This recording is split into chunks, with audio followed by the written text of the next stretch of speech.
The Sentinel, written by Arthur C. Clarke in 1948, envisions a future several decades ahead. The story follows Wilson, a seasoned selenologist who's part of a lunar expedition tasked with exploring the moon's surface. During their mission, Wilson stumbles upon a mysterious structure that defies all attempts to approach or understand it, setting the stage for a revelation that could alter the humanity's understanding of the universe and raise profound questions about life beyond Earth. This pivotal find challenges the expedition, leading to profound questions about life beyond Earth. Now, let's delve into this captivating story.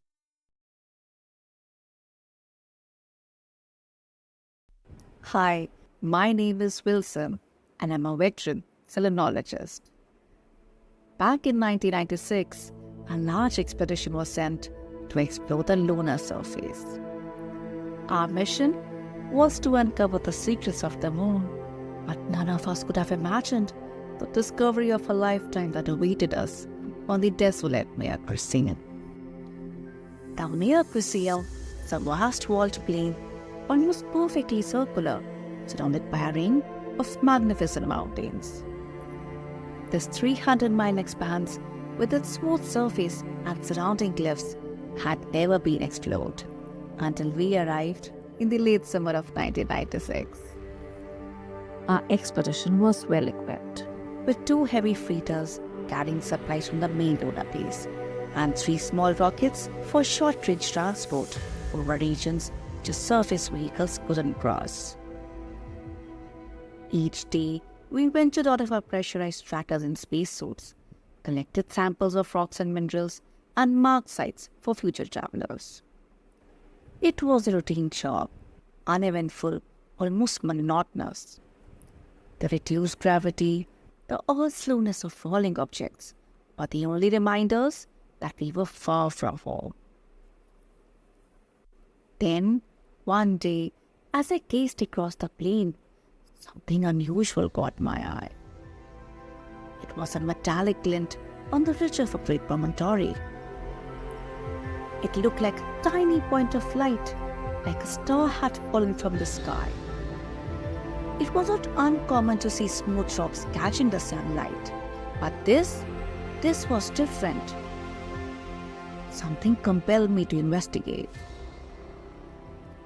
I told Garnett, my assistant, that I was going to climb that mountain, which was less than 12,000 feet high, and in the moon's gravity, I could make the trip in 20 hours. Garnett laughed, warned me that I'd be the laughing stock of this expedition when we get back to the base, and that mountain would probably be called the Wilson's Folly from then on. But I had made up my mind. Climbing was easy in the low gravity on the moon, though a fall could still be deadly. After several hours, I reached the summit, A plateau, perhaps. 100 feet across. The surface had been smoothed long ago, too perfect to be natural, though meteors had since scarred it. And then, at the center of the plateau, stood a structure. It was a glittering pyramidal object, about twice as tall as a man. It was set into the rock like a jewel, an elusive symmetry that seemed almost unnatural. For a long time, I stared at it, marveling at its perfection, its mystery. No one had ever found evidence of intelligent life on the moon.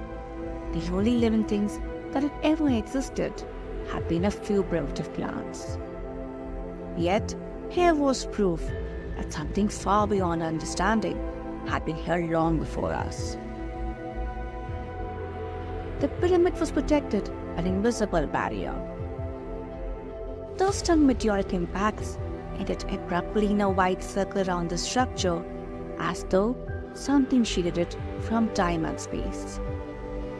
My companions dismissed it as a geological oddity, But I knew better. I picked up a fragment of splintered rock, and tossed it gently towards the shining enigma. If the pebble had vanished at that invisible barrier, I would not have been surprised. But it seemed to hit a smooth hemispherical surface that slid gently to the ground. I knew then that this was no natural formation. It was an artifact placed here by intelligence beyond our comprehension. 20 years passed. Before we managed to breach the invisible shield and reach the machine inside. What we couldn't understand, we finally shattered with the might of atomic energy, and the structure was destroyed in the process. It used to fragments.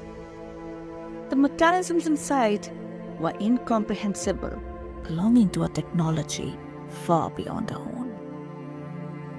No lost civilization from Earth, would have created that machine. as a thick layer of meteoric dust on the plateau, Revealed its ancient origin. It was placed on the mountain long before life had emerged from the seas of the earth.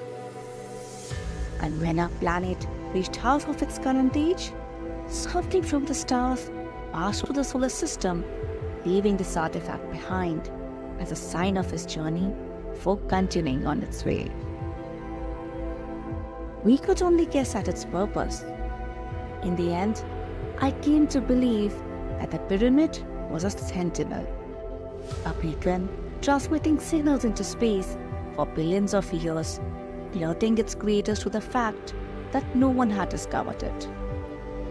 The crystal pyramid was placed on the moon. and not on the earth because its creators were only interested in civilizations advanced enough to leave their home planet. They wanted to see if we could master space travel and atomic energy, proving the ability to survive. And once we passed that test, found the pyramid and forced it open, it would have caused those signals to cease, alerting its creators to the existence of intelligent life on the earth.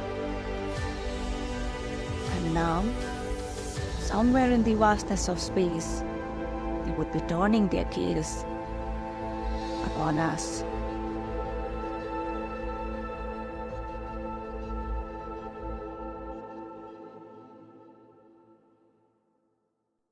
If you enjoyed this exploration, don't forget to like, share, and subscribe to our channel for more stories that unravel the mysteries and secrets of the universe. Take care and goodbye.